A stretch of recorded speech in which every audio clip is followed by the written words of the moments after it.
So there's a domain of categorization that has to do with the meaning of things. Now, most of what the psychologists have dealt with, who are clinical psychologists, is actually the domain of categorization that has to do with the meaning of things. And it's actually because, as far as you're concerned in your life as a human being, you live inside a network of meanings of things, right? So, for example, when you look at your mother, you're not looking at her as an object and then attributing all sorts of meanings to her. You see the meaning of your mother right away, and that meaning is multidimensional. It has a very long history, and it affects you directly at a physiological level. Maybe you hate her, and so the sight of your mother makes your heart race and your brain produce cortisol because she's categorized as unpredictable and chronic threat. That's a standard Freudian situation, right? Yeah. No one would laugh if there wasn't sometimes that was true. So, those are Freudian slips, by the way. When you discuss something like that and people laugh, then that's an admission on their part, like a deeply unconscious admission on their part, that there is truth to the statement, and it's also a truth that is somewhat painful to admit. So you can tell that. You can tell that when you're listening to comedians. They do that all the time, right? They tell you something that's absolutely, brutally evident that no one will admit, and everyone laughs. And that is a Freudian slip, technically, because Freud often listened to the sorts of things that would make his patients laugh, or make an audience that he was speaking to laugh, because that would give him some insights into what they were repressing, so to speak, and what they would allow to come to light. So, and jokes are often about things that are taboo, right? I mean, it's hard to make a joke about something that isn't taboo. So, all right, so I've kind of made a classification structure of these two different ways of looking at things. There's a meaning-centered way of looking at things, and the meaning is then the implication of the thing for action on your part. And there's a more materialistic-centered thing, which is sort of like the world as it exists if you weren't here, right? That's the fundamental hypothesis of science, is that there's something around that would be here and look the way it does look now if none of you were around. And, you know, it's possible that that's true. And it's also possible that it's possible that it's true, it's possible that it's not true, but most possible is the fact that it's true in a way that we really don't understand, because the existence of things, the way we perceive them, is clearly dependent on our existence as a perceiver. And so what the nature of the world would be if there was no one around at all to perceive it, if there was no such thing as consciousness, that is a completely unsolved problem. So maybe it would be like a field of quantum potential or something like that.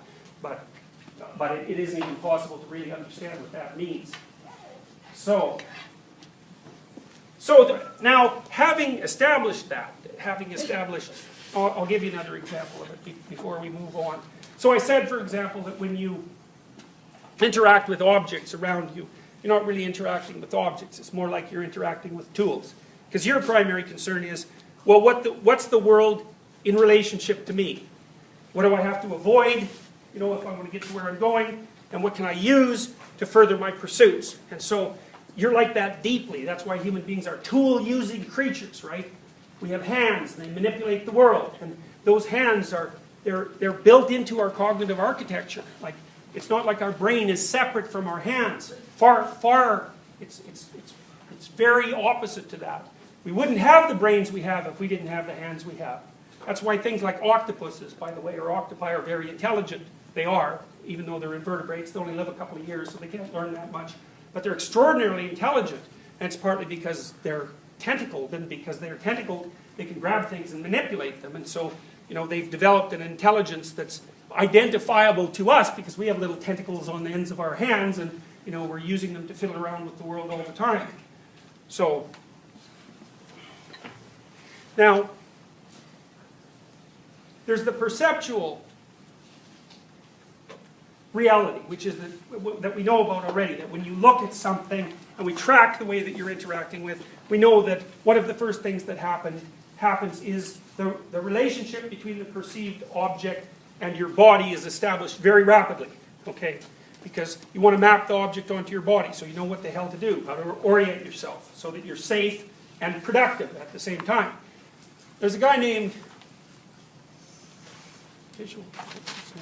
J.J. Gibson, who was a psychologist of perception who operated in the late 70s. And people thought his theories they weren't behavioral, that's for sure. They were of a different classification or category. And Gibson also made the first sort of claim that what you saw in the world were things like tools. He called them affordances. And so, for example, when you approach what you would call from an objective perspective a cliff, Gibson would say, you don't see a cliff, you see a falling off place.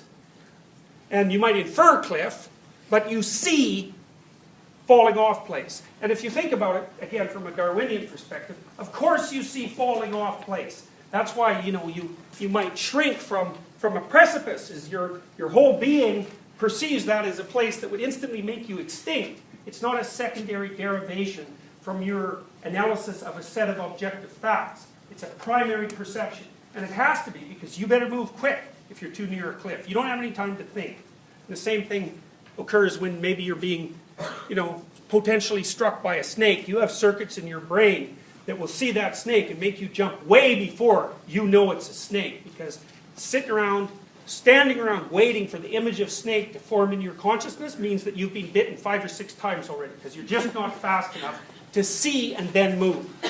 You see, move, and then perceive. And that's what keeps you safe.